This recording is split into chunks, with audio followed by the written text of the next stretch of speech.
I want you to watch something that seems to show some police brutality. It also seems to show some deceptiveness, if not some downright lying. And it also seems to even suggest that there may be a cover-up going on. And when we see these things, we want to point them out to you. Let me take you back to when this happened, all right? I'm going to do the setup, and then I'm going to let you watch a tape. It happened March 3rd. This is in College Park, Maryland. Maryland has just played Duke. Duke, as you know now, is the best team in the country in college basketball. And Maryland beats them, by golly. And the students are crazy happy that they've beaten the best team in the land. So they go out and they start celebrating and partying, as college kids are known to do. Then the police show up. Wait till you see what was caught on tape. Roll it, Raj. On the video, University of Maryland student John McKenna first appears skipping down the sidewalk next to Knox Road. He is singing a cheer celebrating Maryland's basketball win over Duke when he comes face to face with a Park Police mounted officer. He stops dead in his tracks and actually backs up. Watch carefully what happens now as he is slammed into the wall, knocked unconscious, and then beaten more than a dozen times by Prince George's County police officers. McKenna's lawyers say there is only one way to characterize what happened. This is police brutality, pure and simple. And Griffiths says the actual beating is only half the story. This is the sworn statement of charges against McKenna by the police. It alleges assault on a police officer and disorderly conduct.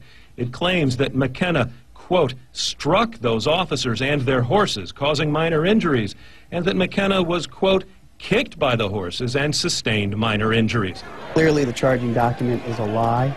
As you can see from the tape, there's not a single fact in that statement of charges that's true. We showed the video and charging document to Prince George's County Police Major Andy Ellis today. He says the Police Internal Affairs Office will begin an immediate investigation. There are things in that video that concern me, Brad, and we're going to take a look at it. Federal investigators will also be looking at the tape to determine if civil rights violations occurred. County prosecutors may now pursue assault charges, and the officers involved are identified. This is unbelievable. That was Brad Bell from our affiliate WJLA. He's joining me now from New York is retired Nassau County Police Officer Lou Palumbo. He's with the Elite Group, LTD. Lou, I don't even know what to say after watching that, because aside from the fact that it appears that the police officers may very well be wrong, their story about what they say happened seems to make it doubly wrong, does it not? Yeah, I think what we learn in life, it's never the crime, it's the cover-up. And I think they obviously were unaware that they were being videotaped. There isn't any question, Rick, and normally I will not go out on a limb. We're looking at the video here. This is where police officers say he struck them. Does it look to you like he struck them or did something to that horse?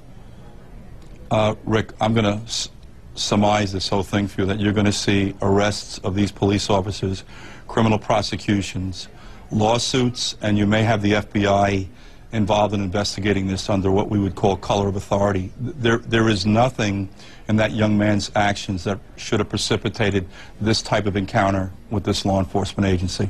Well, here's what they've told us, and we have been calling them all day today.